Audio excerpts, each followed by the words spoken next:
Hi everyone, welcome to lecture 0 of Introduction to Deep Learning.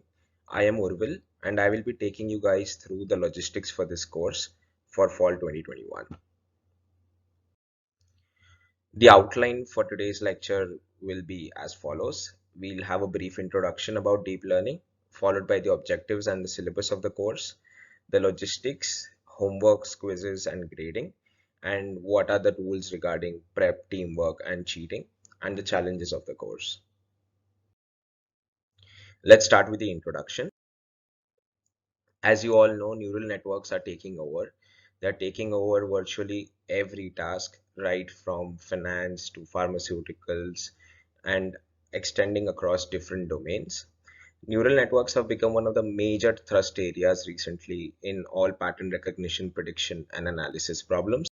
And in most of those problems, they have established state-of-the-art results, often exceeding previous benchmarks by large margins. Let's go through some of the breakthroughs with neural networks. After more than half a century of frustration with automatic speech recognition, we suddenly have human level performance on many such tasks, and they are using neural networks. Microsoft was the first to report it in 2016, and in the past 5 to 6 years, the performance has improved as networks have gotten bigger and better. You guys might have all of these smart devices at home that actually use all of these technologies under the hood. The next major breakthrough that we've seen is in machine translation. Prior to November 2015, most machine translation systems were horrible. We could take a sentence, convert it from English to Spanish, and then convert it back to English, and what came back would be pure nonsense. In November 2015, though, Google switched to neural net based machine translation, and we haven't looked back. These days, even experts often check their translations on automatic translation systems, and neural nets have made it possible. Then we have the field of image segmentation and recognition. Accurate image segmentation used to be impossible, and now neural nets can do a fantastic job on very complex images. Not only can they segment the images, they can also label the segments, as you can see in the picture here. We have buildings, people, bags, bicycles, all labeled. Also, the other example, this is a image from a video taken from sitehound.com, which shows real-time detection and identification of cars on a highway. This wouldn't be possible with pre-neural net technology. The next one is one of the most famous ones, a neural network finally beating a human at AlphaGo. For the longest time, chess was considered to be the benchmark for intelligence until in the late 80s, researchers at CMU built a system that could beat a grandmaster. After that, the next frontier was Go.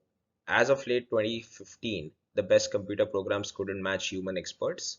All that changed when neural networks came into the picture. We had the first system to beat a human expert in 2016, and by 2018, Alpha Zero could begin from scratch and still manage to beat the best human experts and even the best computer games in a few hours. Humans will never again be the champions of Go.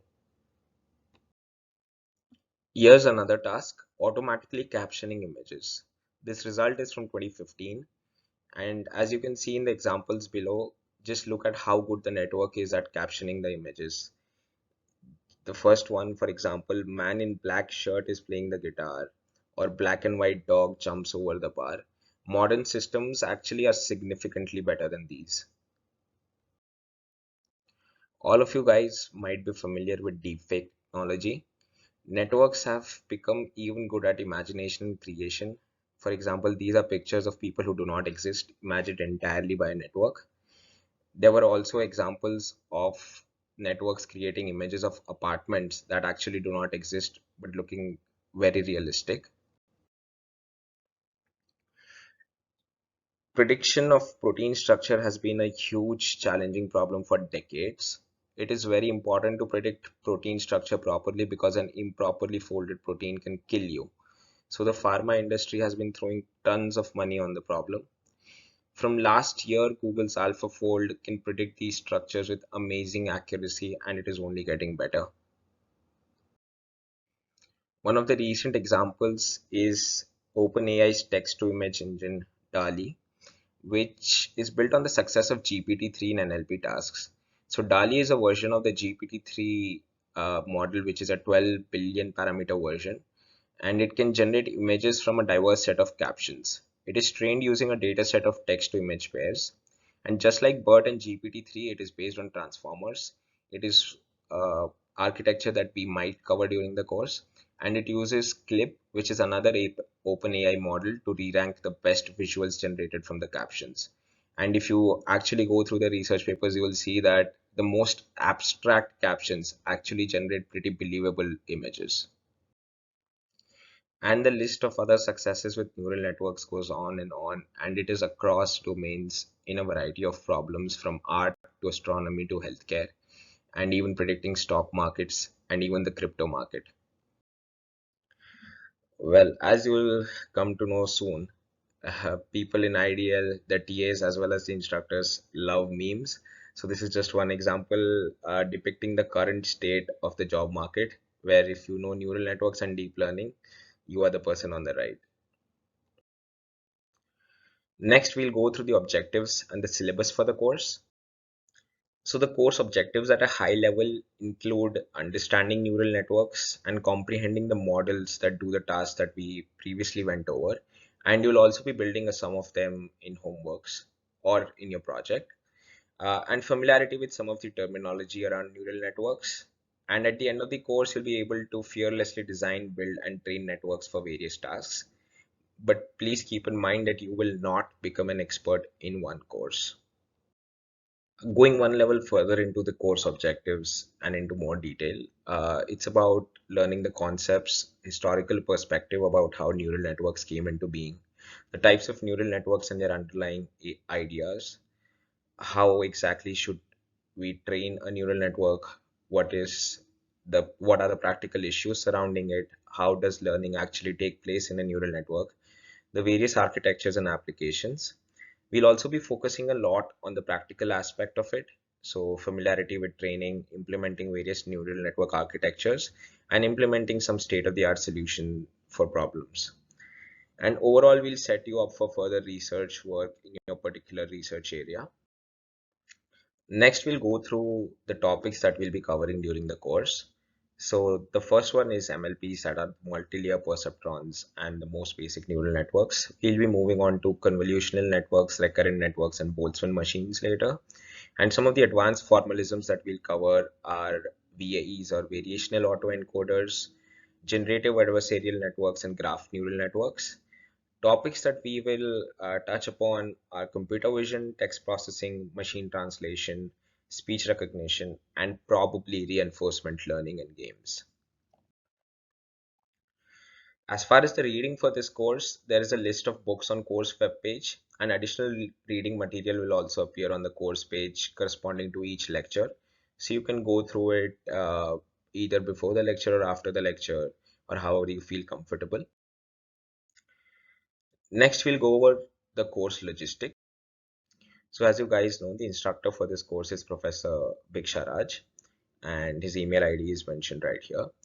The list of TAs and their email IDs are present on the course page. We have TAs from the Pittsburgh and Kigali campuses, and we'll also have Zoom office hours for the Silicon Valley and Doha campuses.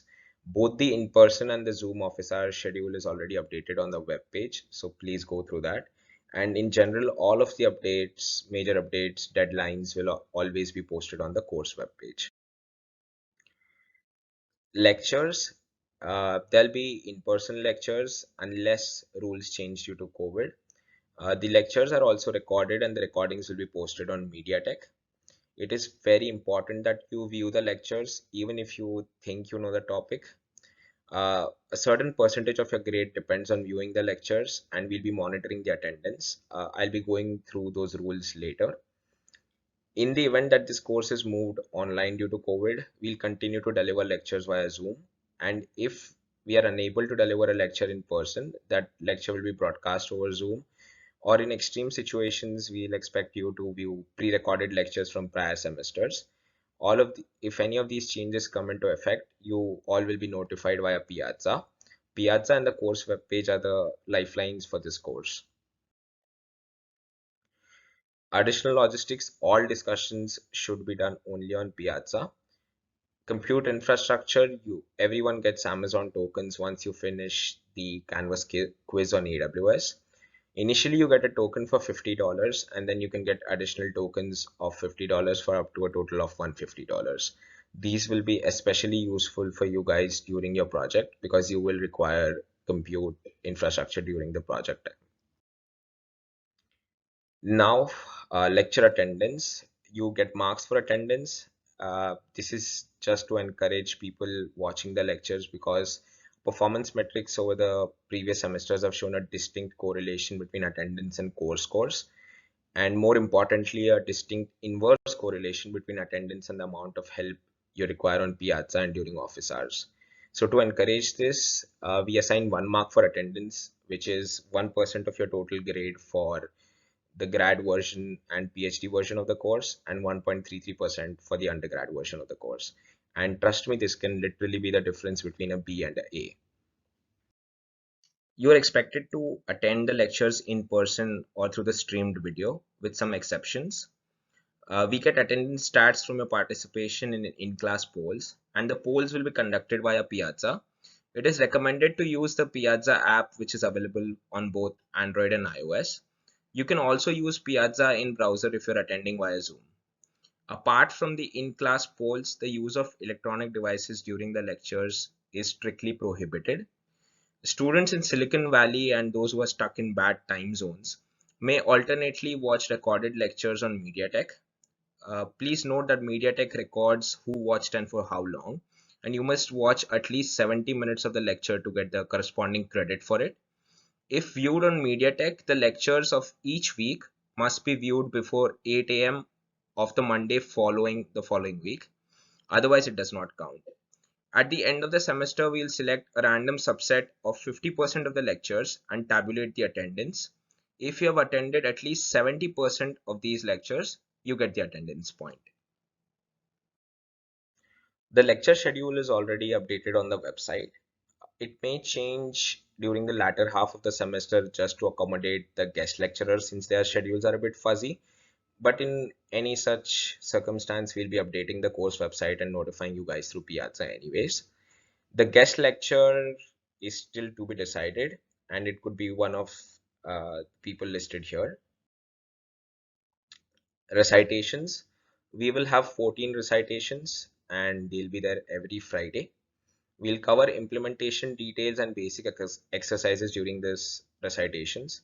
And it is very important if you wish to get the maximum out of the course and complete your homeworks in time. The topic list is in the course schedule, and we strongly recommend attending all recitations. Next, we'll go over the evaluation components, namely the homeworks, quizzes, projects. So performance is evaluated based on 3 types of tests: the weekly quizzes, the homeworks, and the team project. The weekly quizzes will have 10 multiple choice questions and it'll be related to the topics that are covered that week. The topics covered both on the slides and in the lecture. They'll be released Friday midnight and they'll be closed Sunday night. This may occasionally shift, so please don't panic. We'll be notifying you guys through Piazza if it does shift. There'll be a total of 14 quizzes and we'll consider the best 12. So this is expected to account for any circumstance-based inability to work on the quizzes. So essentially you could skip up to 2 quizzes.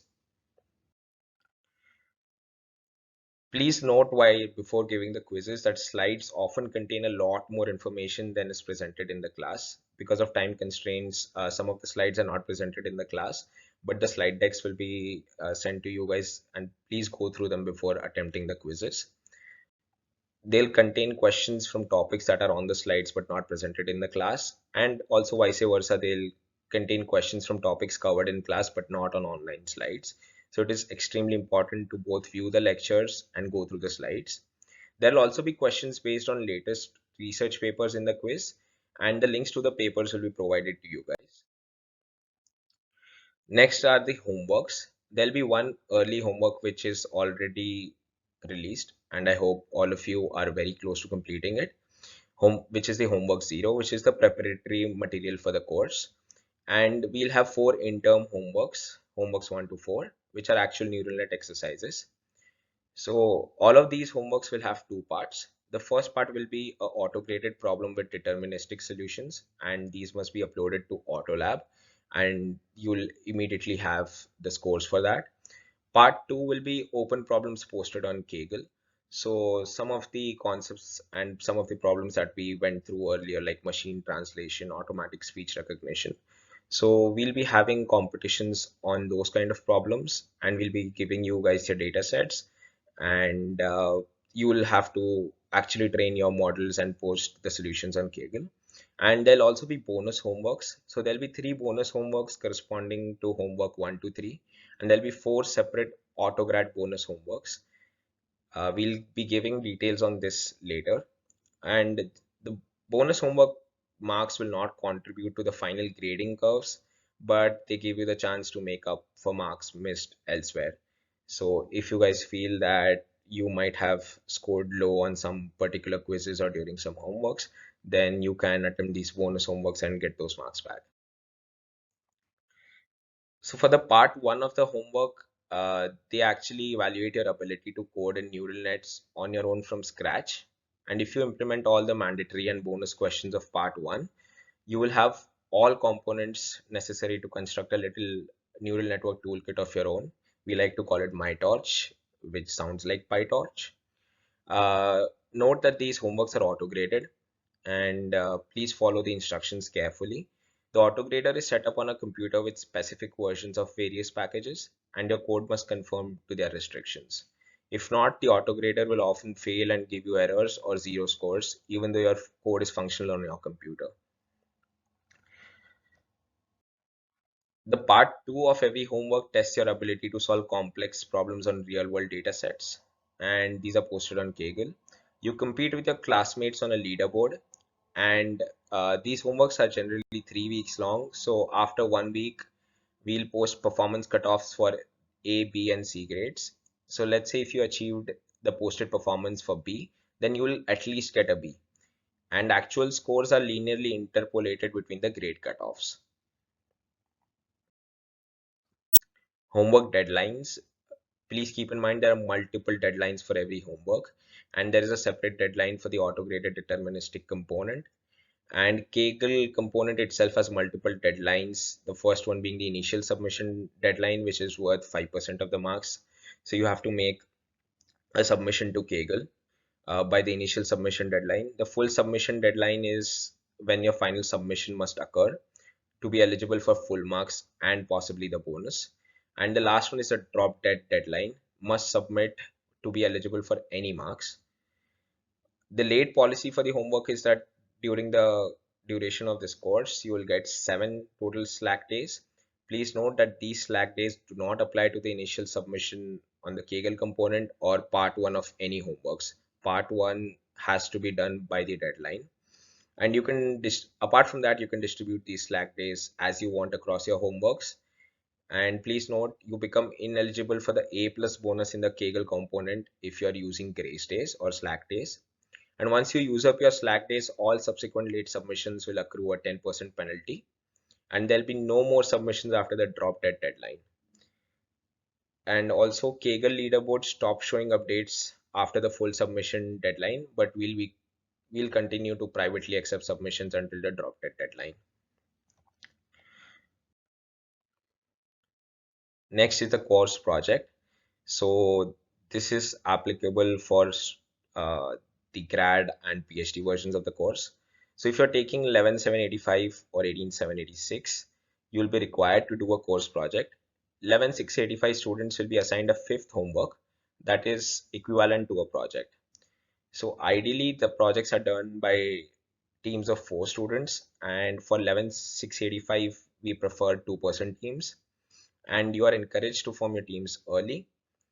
Projects are intended to exercise your ability to comprehend and implement ideas beyond those covered by the homeworks. And projects can range from implementing cutting edge ideas from recent research papers, some researchy problems of your own that might lead to a publication, and proposing new models, learning algorithms, techniques with proper evaluation components. We'll be helping you guys with the project throughout and even with the idea phase of it, so you needn't worry a lot about it. The project teams must be formed by the first week of October. I would suggest forming them earlier. And if you don't form your own teams, we'll team you up similar to the study groups. Each team must submit a project proposal by the second week of October and submit a midway report 3/4 through the semester. So that will be around the first week of November. Submit a preliminary full report 3 days before the presentation due date. So this preliminary full report is what your peers will have access to when they do the peer review. And you are expected to make a 5-minute video presentation of the project at the end of the semester. This video presentation can be presented by one, some, or all team members. It's entirely up to you. It will be evaluated by the instructor, TAs, and your classmates as well. So please ensure that you explain the problem, explain the proposed solution, and the evaluation very clearly. Please do not make the mistake of working on the project till the last day and assuming that you can record the video in 1 hour's time. Please allocate enough time to make the presentation. It is not as easy as you think, and poor presentation can significantly affect your project score. Uh, you have to submit a final full report at the end of the semester and defend your project in front of peers and TAs. Templates for the proposals and reports will be posted, and each team will be assigned a mentor from among the TAs who will monitor your progress and assist you if possible. More details on the project evaluations will be posted towards the end of the sem on Piazza, and the project is often the most fun part of the course. So this is what the grading scheme looks like. Weekly quizzes contribute to 24 marks or 24% of your grade. So that will be choosing from 12 quizzes out of the 14, and the bottom two quizzes will be dropped. The assignments make up for a huge chunk, that is 50%, almost half of your grade, and it is equally divided between the four homeworks. And the team project, which is not there for 11,485 students, contributes to 25% of the grade.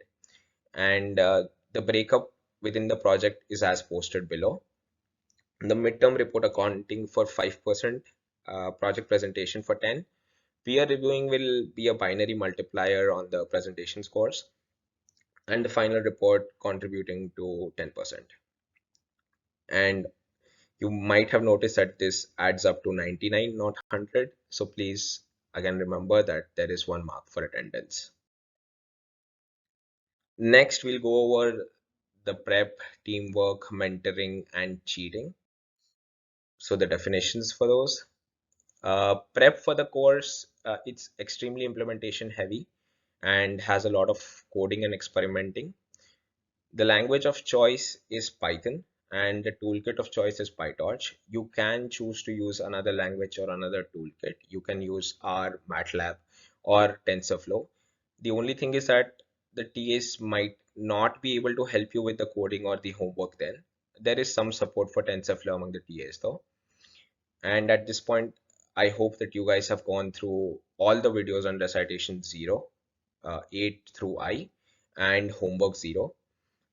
Although it carries no marks, it is important to, as a preparatory tool, to understand if you have the tool skills necessary for completing all the subsequent homeworks. Teamwork. We do believe that learning happens best together, and you will learn more from each other than you will from us. So we encourage teamwork, but there are strict rules. Study groups. Please form study groups. There is already a post on Piazza and a doc asking the names of the members in the study groups. And if you do not have a study group of your own, we will form one for you. So please register on the forms ASAP. Everyone has to be a part of a study group. What the study groups are expected to do is discuss homework problems and solutions, discuss recently published papers, discuss classwork, and as well as discuss the quizzes. And we encourage you to meet regularly to discuss ideal work, ideally once every week, rather at least once every week. Study groups may also go on to form project teams, or they might not. Uh, so what are the caveats regarding these study groups, or what exactly you may not do? So every student must solve their quizzes by themselves. You can discuss the questions with your study groups or peers, but when you solve the quiz, you have to isolate yourself and do it alone. Every student must solve every homework by themselves. You may discuss the homeworks and even ask your peers to help you debug your code. But when you finally solve it, every line of your code must be written by you and your solution must be yours. Plagiarizing code from the web or your friend constitutes cheating, and submitting solutions not obtained by you also constitutes cheating. Please remember you're here to learn deep learning yourself and not to demonstrate how well your friend or someone on Stack Overflow or some other website knows deep learning. You are at CMU, meaning you are among the brightest and best students in the world, so it will be unfair to yourself if you stoop to cheating. And if you're unsure whether something you're doing constitutes cheating or not, please check with us, please reach out to us. Next, we'll go over the mentoring. So every study group will be assigned a TA mentor, and those TA mentors will track your progress and reach out to you if you appear to be in trouble. If you are in trouble, please reach out to your TA mentor and or the instructor. And you can reach out to them if you feel that you're falling behind or struggling, or if you're unable to cope up with the course load. And we'll try our absolute best to help you. More importantly, please watch Recitation Zero I if you are stuck or if you're feeling overwhelmed, because we've listed down the things that you can do and what has helped us in the previous semesters. We aim to make this a successful course for all of you. In our ideal world, everyone performs well enough to get an A and they feel that they deserve that A. So we'll not be lowering our standards, but we would like to bring you all up to where we believe you deserve an A, and everything about this course and surrounding this course is geared to that objective. Next, we'll go over the challenges of this course. This course is not easy, it's a lot of work. The next challenge is that again, it is a lot of work, a lot of work, a lot of work. But the course and complexity is somewhat calibrated over the years to ensure that it is doable. And over 60% of the students get some flavor of A, and they have been getting it for the past 3 semesters, and they have deserved it. So we have the quizzes to test your understanding of topics covered in the lectures and homeworks to teach you to implement complex networks. And I can confidently say that anyone who gets an A in the course is technically ready for a deep learning job. Homework zero and recitation zero, again, I would like to stress this, that please watch all videos for recitation zero and complete homework zero at the earliest. These are essential for you to gain comfort with the coding required in the following homeworks. Homework 1 Part 1 also has many components which are intended to help you later in the course. So it might seem a bit dense since that will be the first homework, uh, and it will be the first step towards creating your own toolkit that is MyTorch. So please bear with it, it's worth it. And trust me when I say that homework 1 is the easiest homework. If you have any additional questions, please post on Piazza. You can make public posts if you have general questions, or if you have some specific questions that are only for you, or even later during the semester if you need help with debugging your code and you have to post your code, please ensure that it's a private post on Piazza. Thank you guys, have a great day.